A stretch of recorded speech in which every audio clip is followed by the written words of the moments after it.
This is a presentation about the day-to-day life of a tracker in the jungles of Laos, and my small part in the search for the rarest mammal on Earth.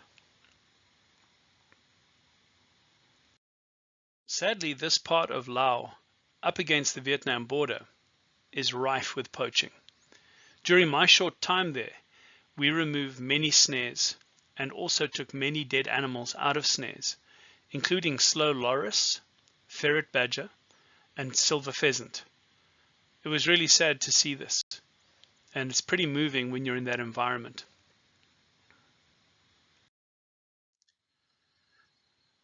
The Saola itself was last photographed in 2013. This animal is on the verge of extinction, and I believe this is primarily because of these lines of snares that are being set through its entire environment where it lives. Not much is really known about the animal. We weren't 100% sure what its favorite places would be or what type of habitat it really preferred. Just so little is known about them. And if we don't do something now, we're going to lose this animal before we even have a chance to find out.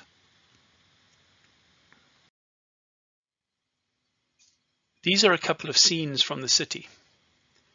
On the left-hand side is a boat that was pulled up onto a sandbank and now serves as a restaurant. It's called the Naga boat. I might not be pronouncing that exactly right. But behind it is the Mekong River, and beyond that the lights of Thailand. On the right-hand side is a beautiful wooden structure built in a very traditional looking way. And that was inserted amongst much more modern looking buildings. So I'm not really much of a foodie, but just looking at some of this stuff made me hungry. If anybody there gets you to try and eat a green papaya salad, make sure you have a glass of water nearby. It's one of the hottest things I've ever tried to eat in my life, but it was absolutely amazing. I ate eel, catfish, all kinds of things. Absolutely fantastic food. And this is a picture of the jungle. It was amazing. The diversity, the sheer number of different animals and trees, the sounds, the mist rolling in. There was lots of mist. There was also lots of rain, but it was absolutely gorgeous. But I was not exactly prepared for this.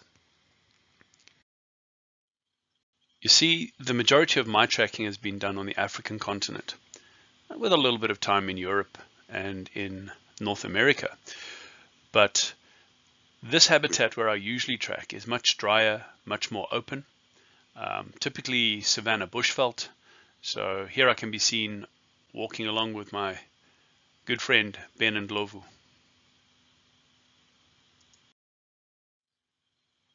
But just to show diversity in terms of habitat in South Africa, these are some pictures from the Waterberg Mountains in the northern part of Limpopo province.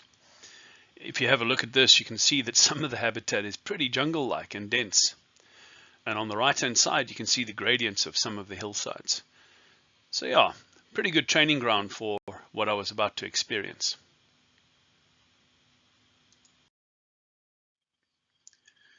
So in terms of logistics, we had one or two problems. Firstly, nobody really knew what the Saola tracks look like on the ground. We did have this sort of fiberglass molding of some Saola tracks that was made somewhere back in the 90s. But they were extremely deep and really hard to work with. So I attempted to make some positive casts out of these Saola tracks. They were okay. I don't think they were quite what we were going to need, but that's what we had to work with for the time. But then someone realized that there was still a Saola specimen contained in the forestry department in Vientiane. Unfortunately, there was no key, so they got the South African in and had me burgle the freezer to to get the specimen out. It was pretty fun. A couple of tire irons. We went and bought a brand new lock so we could replace it once we were done with our project.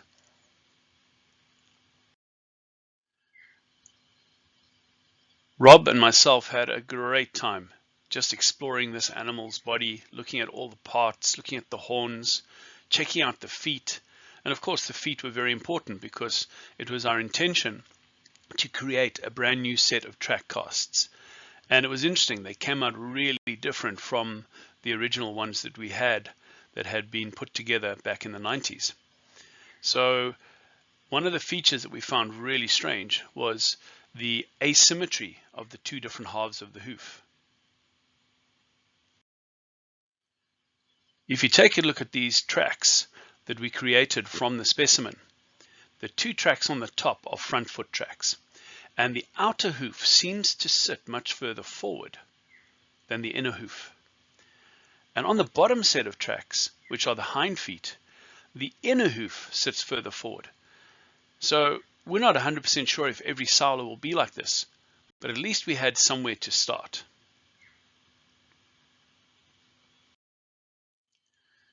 Into the jungle.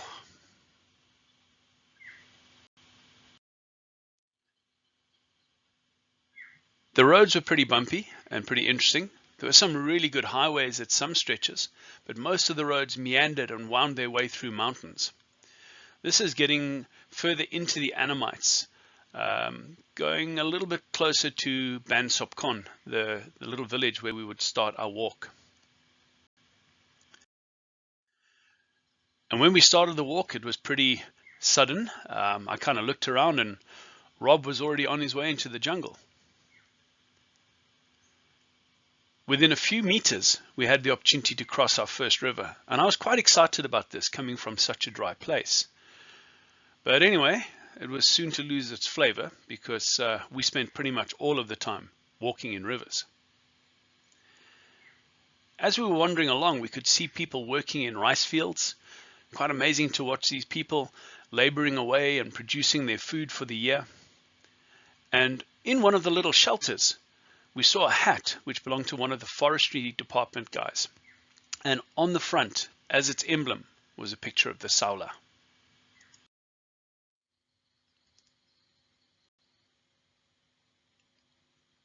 This little video shows us walking along one of the irrigation ditches that were dug by people to divert water from mountain streams and feed their crop fields.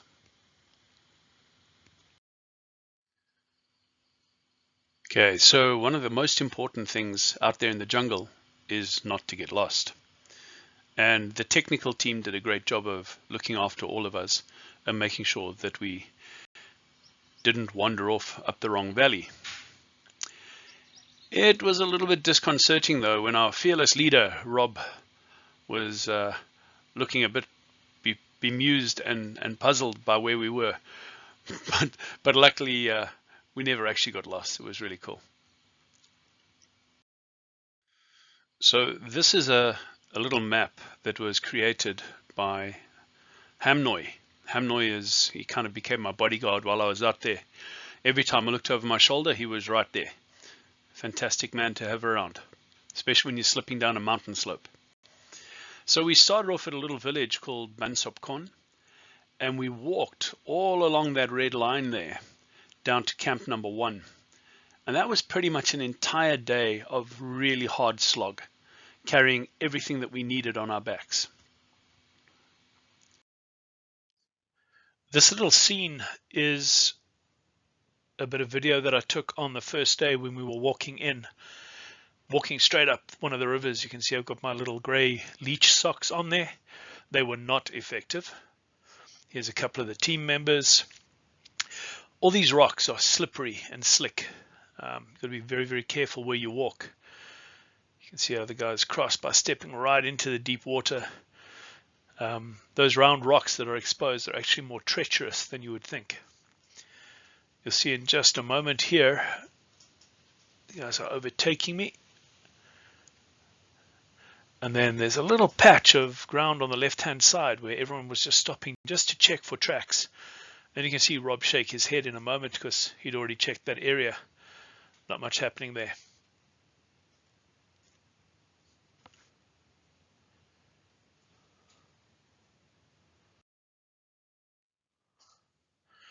This was really interesting.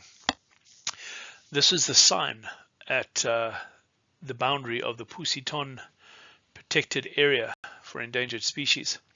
And this is the signage which told us we were at that point. But a little deeper inside, we actually found another tree that had been carved in the Lao language, and I believe by the Vietnamese poachers. And it effectively said something like, "We're going to poach here no matter what you say." On the left, this also gives you a bit of an idea of the type of terrain we were moving through. This is some old bamboo stems that have fallen down. They pretty much create like a trellis or a gateway that you have to climb through. You can see the legs there of one of my colleagues powering his way through the stuff. For some of the guys, it was just pretty exhausting. But we stopped quite frequently just to dry our socks and to rest our feet a little bit. And of course there were leeches. Yeah, I got to know the leeches pretty well. There were these big guys or little guys, and they just fish for you the whole time. You'll see in a few moments I put my hand quite close to one of the leeches, and you'll see how incredibly quickly they attach. Here's my hand, boop, done. That's it. I now have a leech on my hand. It literally takes a fraction of a second, and then to get them off is quite a project. You've got to rub them until they're a little bit dry, and then you can dismantle them or disconnect them from your finger. Here's a couple more pictures of my friends, the leeches. On the way into the jungle, Rob said to me, "Lee, you need some good socks. That'll protect you from the leeches." So we stopped at a sporting goods store, and I found this really snazzy looking pair of bright yellow socks. Anyway, they didn't work very well, because within about 30 or 40 minutes, with all the leech bites, the socks had turned bright orange.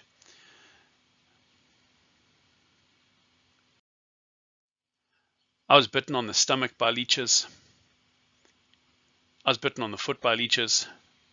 And I was bitten on the arm by leeches. This is a little excerpt from my little diary that I kept while I was out there. It says, "Hamnoy spotted a leech on my throat. Got it before it bit me."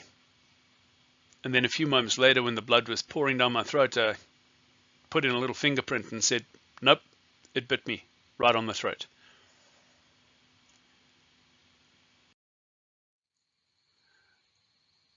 Interestingly, the thing that I found the most debilitating and that caused me the most problems was the water.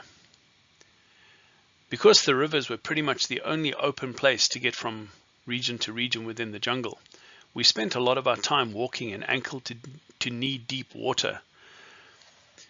I'd originally planned to wear a pair of open sandals, which would have probably allowed my feet to breathe a little more and to dry more quickly.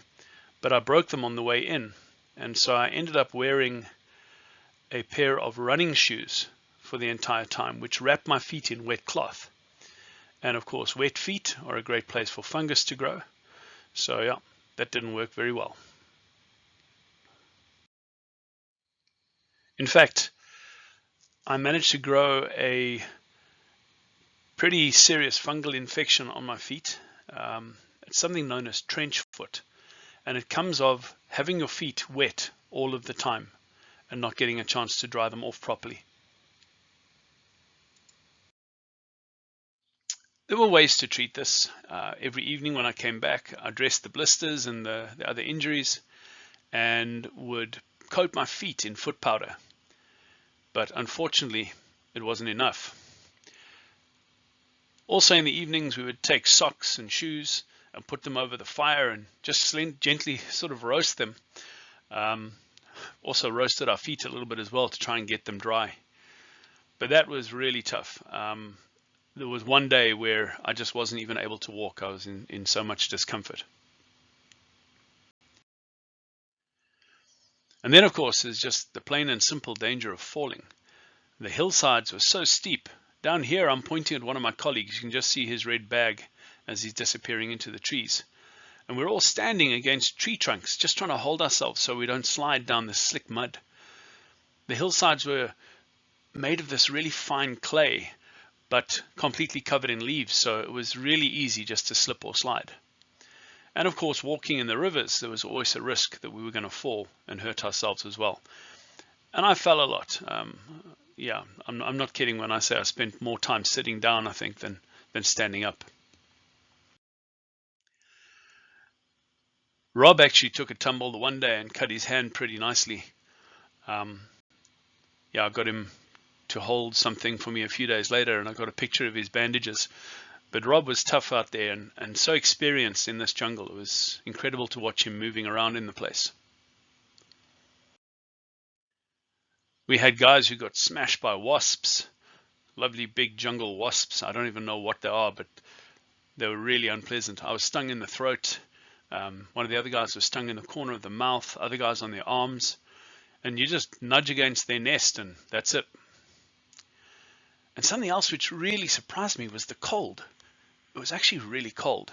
In the evenings, the temperature would drop, and you know, you're hot and sweaty and wet during the course of the day. And then at nighttime, you are in a little hammock and the temperatures really plummet. I had a sleeping bag liner with me, but nobody told me it's supposed to go inside the sleeping bag. So I've been trying to get the thing on the outside of the sleeping bag for the whole time, and it didn't really work very well. Anyway, that was a source of much mirth for Kersey and the guys when I got back. There were some pretty interesting things in that jungle. Lots of snakes. We had a great time with the snakes. I think we probably saw 6 or 7 or 8 different snakes at least. These are just some pictures I took.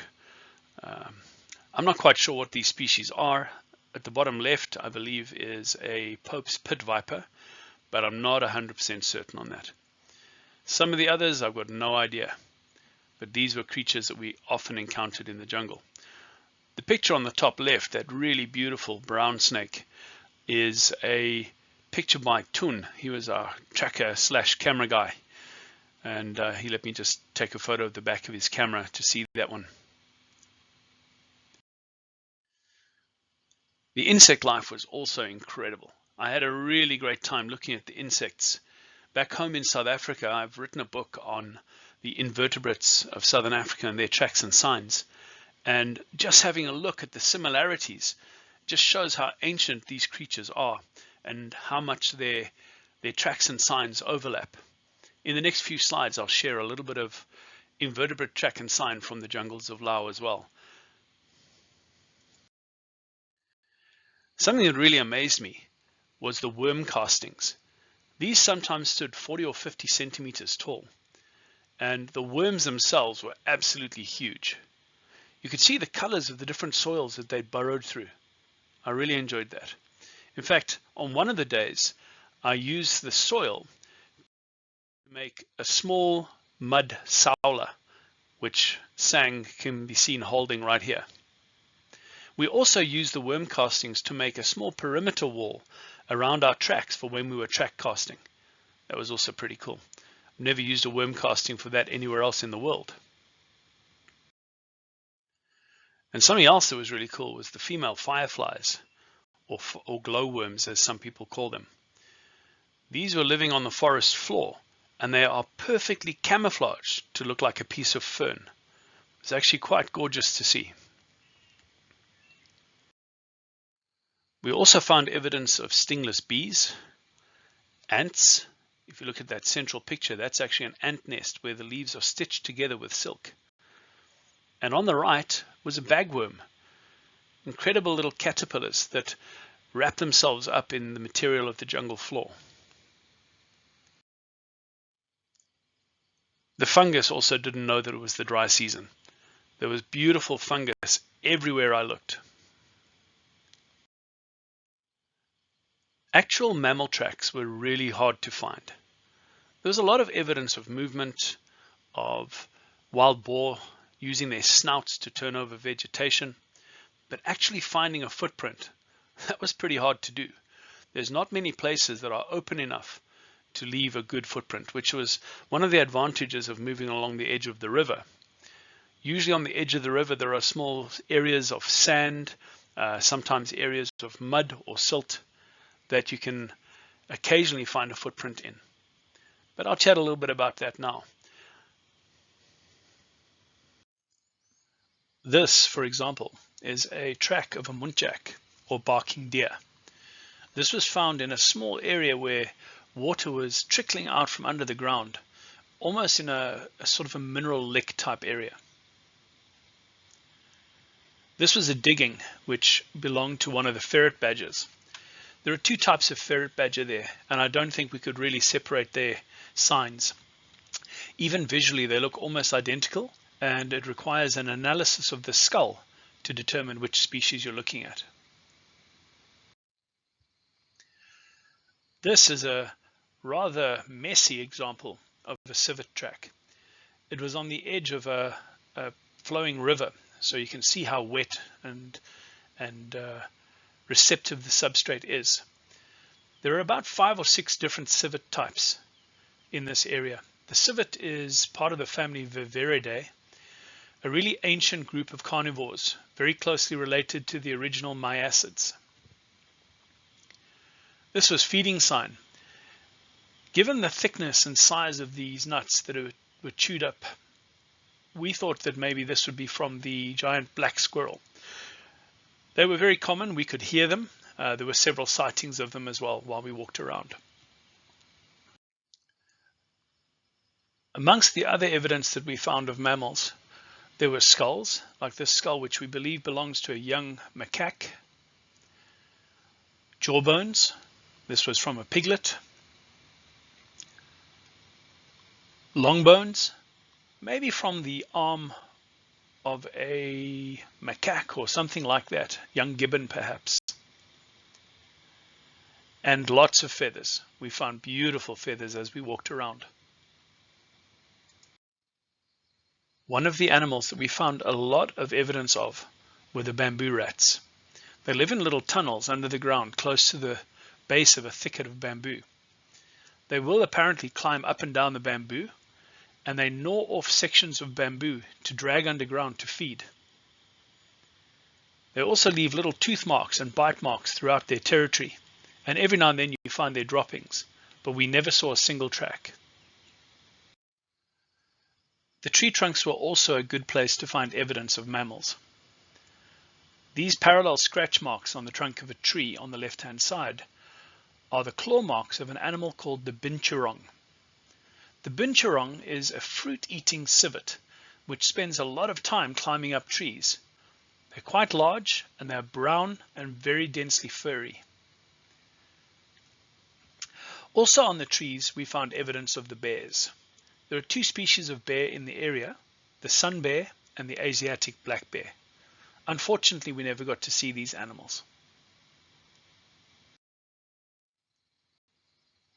My role in the search for the Saola during these weeks in the jungle was not so much to be the person who was searching for the animal itself, as much as to assess the skills of the people from Laos that would be doing that.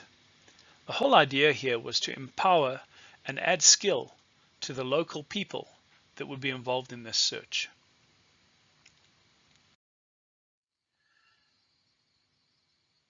Here are pictures of the 16 men that I worked with. Some of them were former soldiers, others were members of the forestry service. One was even from Vientiane and had grown up in the city, but really wanted to get out into the jungle and experience this. And many of the others had grown up in the jungle and had spent their lives hunting for animals with dogs and moving through the forest. So for them, this was second nature.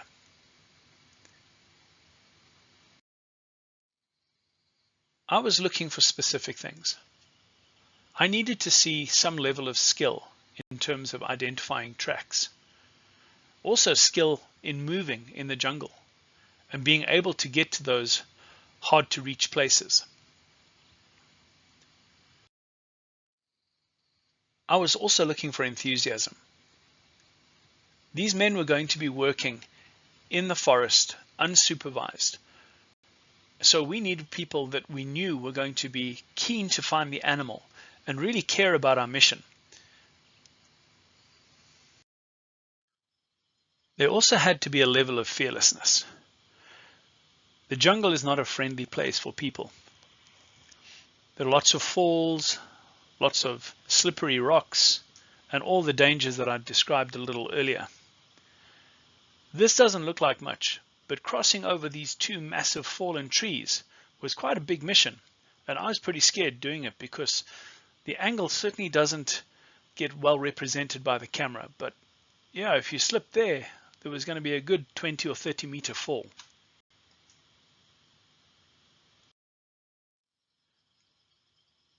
These men also needed to be quite tenacious, and even after a full day in the field, they still needed to be pursuing tracks, searching for places to look, climbing up onto things and searching all around. It was really a tough environment to work in, and tenacity was certainly going to be a key feature. Of course, as trackers, curiosity is always an important aspect.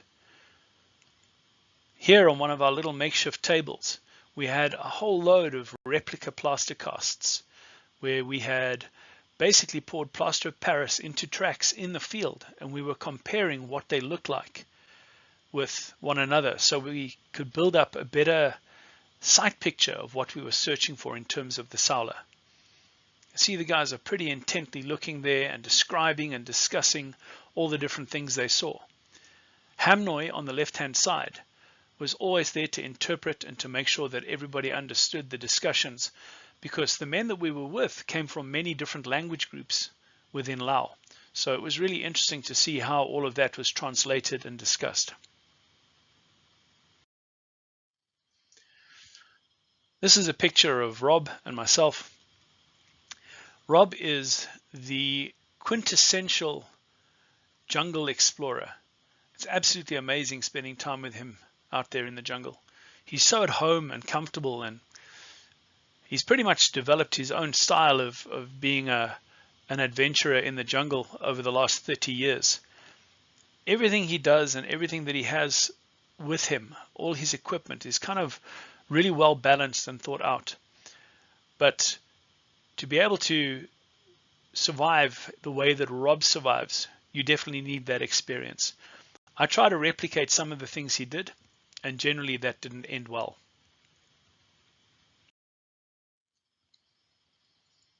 So while we were in the jungle, our Camp 1 area was where we spent the first 5 or 6 days. This was with the first team of trackers, and so we did quite thorough searches on the hillsides. But even though each of these different color loops represents an entire day of moving, it doesn't really look like we went very far. But if you take a look at this terrain, this is the Annamites, and it's incredibly difficult to move around.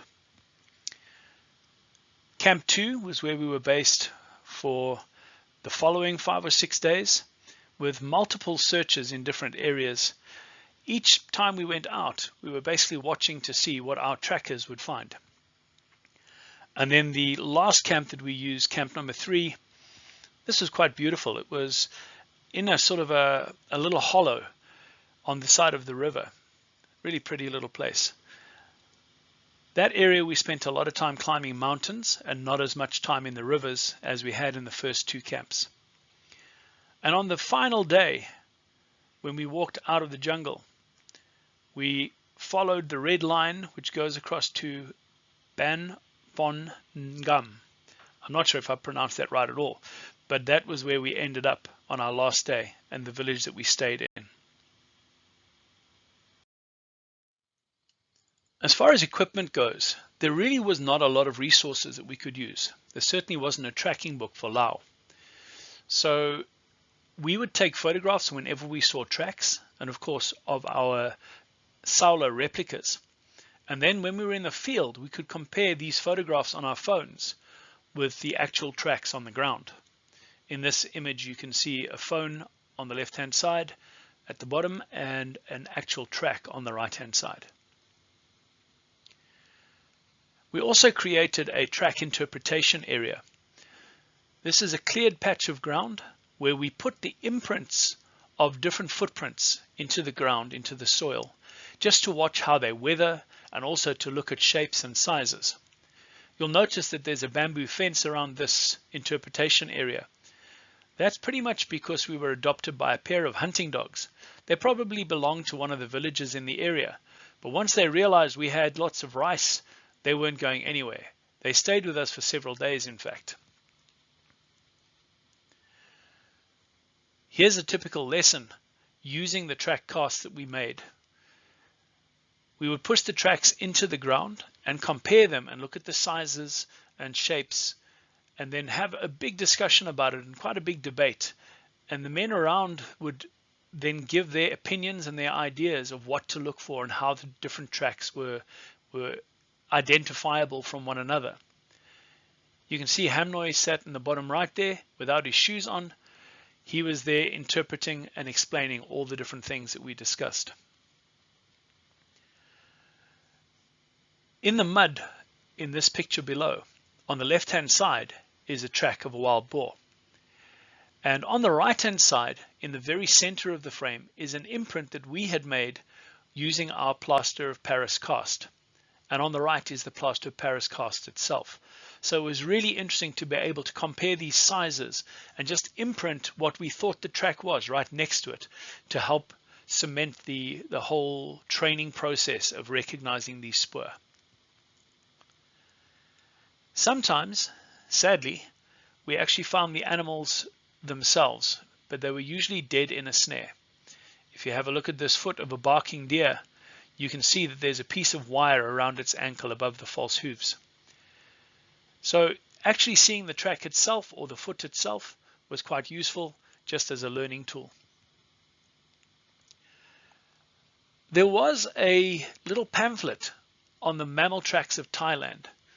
I took some pictures of this before I left Vientiane, but as you can see from the images there, it's not super detailed.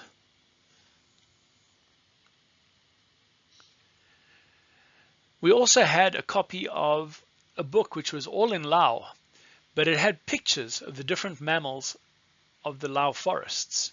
So that was really, really cool to have, because when there was a debate about what the different animal tracks were, it was easy to refer to a picture of the animal so that everybody could understand exactly what we were talking about. Many of these animals have multiple different names in the different languages of Lao, so the images were super useful. In one of the mammal books, there were also some sketches which showed what the tracks of different animals might look like. This was a sketch of the foot of an animal called the serau. The serau is probably virtually identical to the track of a Saola. So it's really quite a difficult animal to separate. And there was a set of tracks that we found, which I'll discuss later, that we are still kind of in two minds as to whether it was a Saola or a serau. And this is a picture of our table of track casts. Some of them were really poor quality because you were casting on leaf litter in much of the situations. But we always had our really good set from Vientiane that we'd made, and we had quite a few different samples that we slowly built up over a time.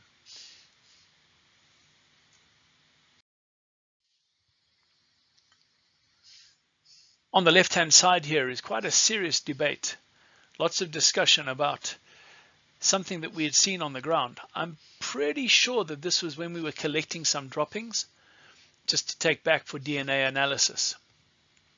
And on the right-hand side, one of the trackers, my own, is busy opening up a type of fruit which he recognized, and we all tasted it, and it was really quite interesting. Very pleasant flavor, and this is one of the things that he grew up eating in the jungles. So my role and Rob's role was to try and move with these people as much as possible while they were interpreting the tracks. Rob was a super help in terms of assessing the skills, and he and I spent a lot of time in the evenings discussing the qualities of the different people that we worked with. You can see here we're in quite thick bush On one point there, Rob was climbing up. I believe we found a set of Serau tracks in that particular location. Can you imagine searching for tracks in amongst all this thick shrub? It's really such a mission to find them. And when you do find a decent track, it's really, really rewarding. This is one of my favorite little videos of one of our trackers, Yellow, working his way through the forest. And as I was just saying, Rob and I had to follow our trackers. And in this video, you'll get to see what following a tracker in the jungle entails. Yellow does step in the way in a moment, but that's fine. You can see he's still searching, even amongst all that bamboo and leaf litter. Rob is literally on his belly, on his hands and knees, and crawling out through this patch of jungle. I love the look on his face at this point. In a few moments, you'll see he'll come out, he'll realize that he's being filmed, and there's this little wry smile that kind of, there it is. Yeah, absolutely amazing to move through that entire habitat like that. And here's another little video to try and give you an impression of movement in the jungle. This was taken by Hamnoy as he was following me through the jungle. Wherever I went, Hamnoy pretty much went with me to interpret and translate any conversations that we needed to have. At this point, I was trying to follow one of our trackers. I think it might have been Chirkan. But geez, just such an amazing place to try and move through and still have the energy to look for tracks. Unbelievable. So this was an amazing day. On the left-hand side, on one of the banana leaves, is a cast of a track that we made in the forest. This track matched the dimensions and shape of the Saola beautifully. On the right-hand side is our plaster cast for comparison, which we took from the dead Saola back in Vientiane. On the right-hand side is the team of trackers and also some of the forestry guys and support team that were with me when we found this. This track resulted in a lot of excitement. We even went back the next day and we split into two separate teams. One of the teams went ahead on the right-hand side of the trail and cut over the mountain to try and intercept this trail so we could follow it even further. And the other team with me went back and started following from the last track. In the whole day, we probably only made about 500 meters of progress. And backwards, we probably did about the same and found several more tracks of this animal. But we could not find droppings, unfortunately. And as Rob said, poo is the gold prize. We needed the poo so that we could analyze the DNA and get confirmation. But it was certainly a glimmer of hope, and everybody was pretty convinced that this could well be a Saola.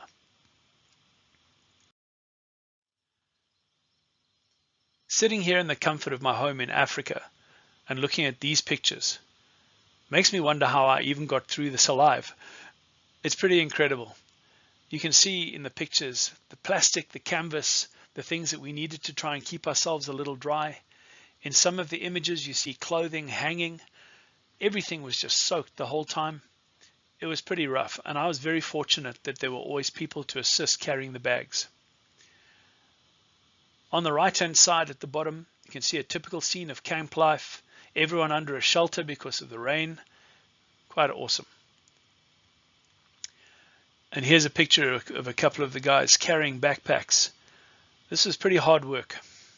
Pretty hard work to carry all the food, all of the accommodation, everything.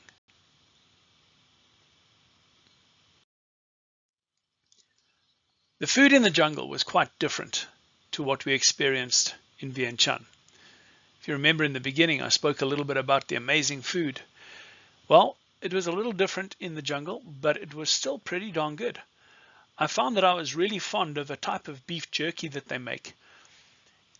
It seems to be very sweet, and they smoke it in the evenings. So that was pretty darn good. That's what I'm holding in my hand in the picture on the right. The top center picture is Tun. Tun was our cameraman and one of the trackers too, and he was also a videographer. He was an amazing character, and he went everywhere in the jungle barefoot. Here he's holding a sandwich made out of rice and chilies. And on the left-hand side, the sticky rice, some kind of a pork dish, and vegetables and chilies. The guys would go out into the jungle and collect leaves, and that would be part of what we would eat every day. This is a scene of the beef jerky being smoked on strips of bamboo. And this is the customary chili dish that was roasted every morning to go with our main meals. But I did have a couple of sneaky cans of mussels that had been smoked, so that was pretty cool for me just to have some sort of taste of home. But even though some things were difficult and quite tough to handle, we all kept an incredibly positive spirit. This picture on the left-hand side was with a magnificent tree on the way in, and the picture on the right-hand side was in a rainstorm when we were on our way out. The three men behind me, Hamnoi and Eeyore and Sang, were amazing companions in the field. They were always there to help, and they were always there to give me guidance. They were just fantastic people to be around, and I really miss them. Here are a few more members of our fantastic team. On the top left is Tun with his camera strapped to his shoulder as always. Below on the bottom left is Sang. Sang spoke some English, so we had a lot of conversations in the evening, and he really became a good buddy and a great guy to be around. At the bottom there, at the meal, are the terrible twins, Hamnoi and Somsai. These guys were just fantastic. Hamnoi was heading up the technical side, and Somsai was heading up the non-technicals and making sure everything was built and cooked and managing a lot of the logistics. The picture top center is myself and Somsai. On the right at the top is Eeyore and myself. Then below on the extreme right is a really amazing event that happened. We arrived at the house of one of the team members. His name is Kao Lee, and as soon as we got to the house, he and his wife ran out into the backyard. They climbed up trees and they harvested fresh coconuts to give everybody a coconut welcome drink. And here you can see Zai pouring a glass of coconut juice. That was just the most incredible little welcome. And then the second image from the right at the bottom, on my left hand side as you look at the image is Olay, and on my right hand side is Sang. These two guys were fantastic members of the team to be with, and Olay was actually one of our most senior members of the team. He was involved with all kinds of liaison with the government and a lot of the logistical organization, and yeah, he was just like one of the most important cogs in this whole system. So to get to spend the last week or so in the jungle with Olay was also brilliant, getting to know him a little bit. Yeah, these guys they're the dream team. They're absolutely fantastic. In this picture, you can see I'm kind of trudging my way through one of the rivers, and every now and then I just sort of pick my phone up and take a photograph of myself and the men walking behind me. And I can see that Hamnoi has quite a quizzical look on his face. But I think he liked me, because he even tried to look like me one day. He grew himself a little beard. And that was a bit of fun in the jungle. In the evenings, Hamnoi would often get the whole team of the non-technical guys, the technical guys, and the trackers, and myself and Rob, get us all together, and he'd have these meetings which would bring up the spirits of the guys and find out what hardships they were having, and he'd find ways to help with all the problems. So he was a wonderful leader in that respect.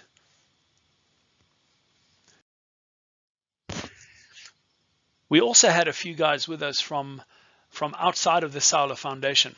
On the left is Ta. He was one of our soldiers. He was there to protect us. Then there were members of the forestry department. We had a police officer with us full-time. And we had some members of the local government departments as well, the forestry departments. This is Khao Lee.